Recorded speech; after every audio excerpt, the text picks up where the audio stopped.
चंद्रमुखी की कहानियाँ।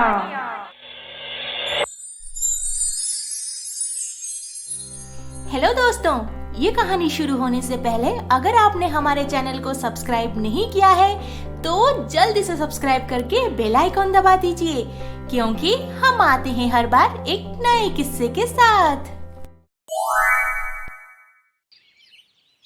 संध्या और उसकी फॉरेनर बहू डायना में रोज रोज नोक झोंक होता रहता था, पर डायना के समझदारी से सब कुछ बाहर से एकदम नॉर्मल लगता था।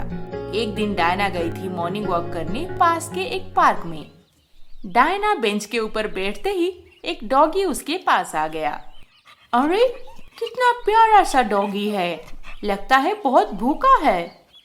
डायना डॉगी को पास के दुकान से बिस्किट खिलाई और थोड़ी देर के बाद वहाँ से सीधा अपने घर की तरफ चली। डॉगी भी बिस्किट खत्म किया और डायना के पीछे पीछे चला आया। अरे ये डॉगी मेरे पीछे पीछे क्यों आ रहा है? डायना घर पहुंची और डॉगी भी डायना के साथ घर पहुंचा। दिनेश, ये डॉगी बहुत क्यूट है ना? हाँ क्यूट तो है, पर ये कहाँ से मिला तुम्हें? मैंने नहीं लाया, ये तो मेरे पीछे पीछे आ गया। लगता है वो तुम्हारे साथ दोस्ती कर लिया है। ऐसे ही 1, 2, 3 दिन बीत गए, पर वो डॉगी उनके घर के सामने से कहीं नहीं गया। डायना उसे रोज खाना खिलाती थी और वो डॉगी वहीं पर रुक गया था। फिर एक दिन, दिनेश, लगता है इस डॉगी का कोई ओनर नहीं है। क्या हम कल उसे डॉक्टर के पास लेकर वैक्सीन लगा दें? मैं उसे अपने पास रखना चाहती हूँ। हाँ हाँ क्यों नहीं, हम कल ही उसे डॉक्टर के पास ले जाएंगे। अगले दिन सुबह दिनेश और डायना उस डॉगी को डॉक्टर के पास ले गए और उसे साफ सुथरा करके घर पे रहने का लायक बना दिए। हरगिज नहीं, ये कुत्ता हमारे घर पे नहीं रह सकता। इंसानों के रहने का घर है ये, पूजा पाठ होता है यहाँ पर।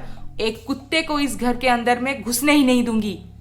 ओहो माँ, पुराने ख्यालात छोड़ दीजिए।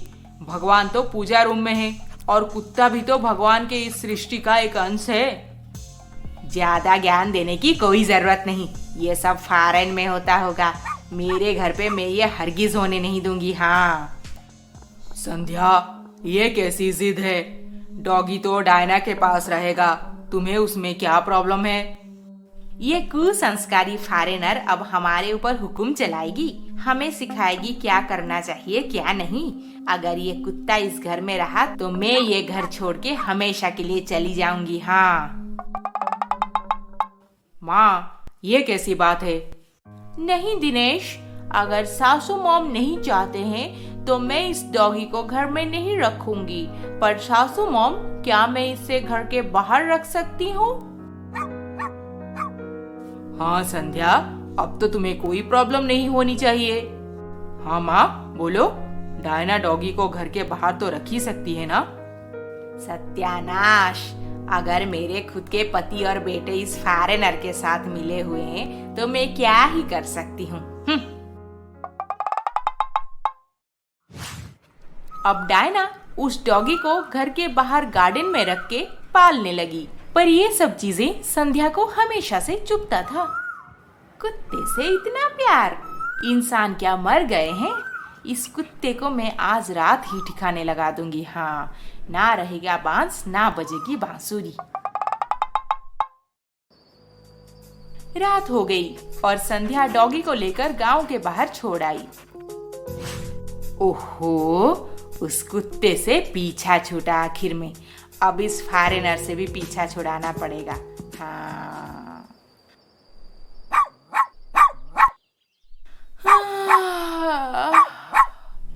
कुत्ता तो चला गया, पर उसकी आवाज तो सपनों में भी आने लगा है अब।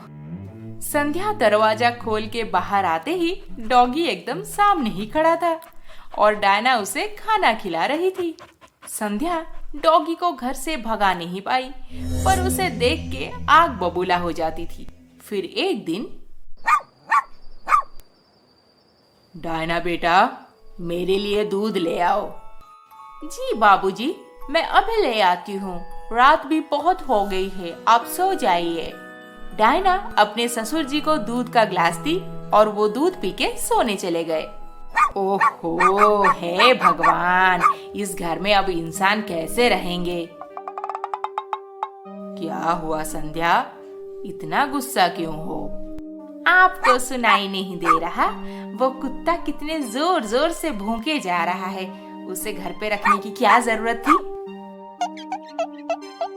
अरे संध्या, अगर ये कुत्ता रोड पे खड़ा होकर भौंकता तो तुम क्या कर लेती?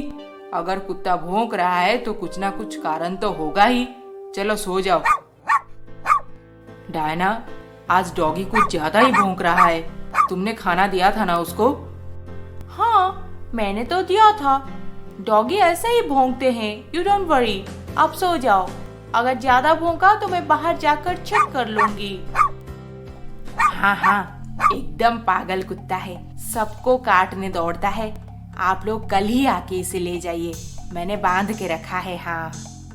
ओहो, कल सुबह होते ही इस कुत्ते से पीछा छूट जाएगा। नाक में दम करके रखा है।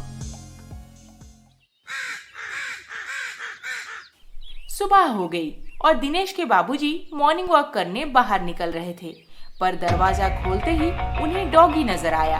पर ये क्या? अरे ये क्या हो गया? दिनेश, डायना, जल्दी आओ, कहाँ हो तुम लोग? क्या हुआ बाबूजी? रात को एक जहरीला सांप घर में घुसने की कोशिश कर रहा था और डॉगी को ये नजर आते ही वो उस पे टूट पड़ा और सांप को काट के टुकड़ा टुकड़ा कर दिया। सांप तो मर गया पर डॉगी भी जिंदा नहीं रहा। ये क्या हो गया? I miss you. I am sorry Diana, तुम दुखी मत हो प्लीज। अब डॉगी के मर जाने पर सबसे ज्यादा खुश तो संध्या को होना चाहिए, लेकिन वो बड़ी गुमसुम सा है, ना किसी से बात कर रही है, ना ही कुछ खा रही है। मैं अभी जाऊंगी। हाँ, मैं अभी जाऊंगी। तभी संध्या कहीं निकल जाती है। डायना, प्लीज दुखी मत हो सकता है वो हमें सेव करने के मकसद से हमारे पास आया था और अपना काम खत्म करके चला गया। संध्या, तुम कहाँ चली गई थी? हम सब कब से तुम्हें ढूंढ रहे हैं। बहू, मुझे माफ कर दो। तुम्हारे डॉगी के वजह से वो जहरीला सांप आज घर में घुस नहीं पाया, नहीं तो पता नहीं क्या अनर्थ हो जाता। अब छोड़ो भी माँ, मैं खुद को कभी माफ नहीं कर पाऊंगी, पर बहू शायद तुम्हारा दुख हल्का कर सकती हूँ। तभी संध्या एक छोटा सा पप्पी को बॉक्स से निकाली और डायना को दे दी। Oh my god, it's so cute. हाँ बहू, आज से ये हमारे साथ घर पे ही रहेगा। हम अपने लाइफ में इतना उलझ जाते हैं कि इंसानों के अलावा और किसी के बारे में सोच ही नहीं पाते। आज मुझे समझ में आया कि एक डॉगी भी हमारे फैमिली का हिस्सा बन सकता है। हाँ। ये कहानी आपको कैसी लगी हमें कमेंट बॉक्स में लिखें। अभी तक आपने हमारे चैनल को सब्सक्राइब नहीं किया है तो जल्दी से सब्सक्राइब करके बेल आइकन दबा दीजिए। अरे अरे अरे अरे, इस वीडियो को लाइक, शेयर, कमेंट करना ना भूलें। जल्द ही मिलेंगे और एक मजेदार रोमांचक किस्से के साथ। नमस्ते।